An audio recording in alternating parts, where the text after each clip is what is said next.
Viral kursi roda milik kakek tunawisma di Bekasi hilang di gondol maling. Beredar di media sosial sebuah video yang memperlihatkan aksi pria mencuri kursi roda milik seorang kakek tunawisma penyandang disabilitas. Dilansir melalui keterangan unggahan, diketahui peristiwa tersebut terjadi di depan ruko Telaga Mas Duta, Harapan Bekasi Utara, Minggu 29 Oktober 2023 sekitar pukul 1.00 waktu Indonesia Barat. Dalam video yang diunggah oleh pemilik akun Instagram @lensa_berita_Jakarta, terlihat seorang kakek-kakek yang sedang tidur sendirian di emperan sebuah ruko.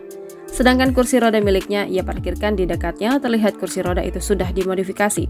Saat sang kakek sedang terlelap tidur, datang dua orang pria mengendarai sepeda motor. Satu pria berjaket hijau dan helm putih datang lalu mendekati kursi roda. Pria itu sempat berjalan di sekitar untuk memantau lokasi. Setelah dianggap aman, pria itu langsung menuntun kursi roda milik sang kakek. Sudah sampai ke tepi jalan, pria itu pun membawa pergi kursi roda. Sedangkan sang kakek masih terlelap tidur. Akibatnya, sang kakek kini harus merangkak karena kakinya mengalami sakit. Unggahan tersebut sontak menuai beragam komentar dari warganet. Tak sedikit dari warganet yang mengecam aksi para pelaku serta meminta pihak berwajib untuk menindaklanjuti kasus tersebut. Hingga banyak netizen yang mengajak donasi untuk kakek itu.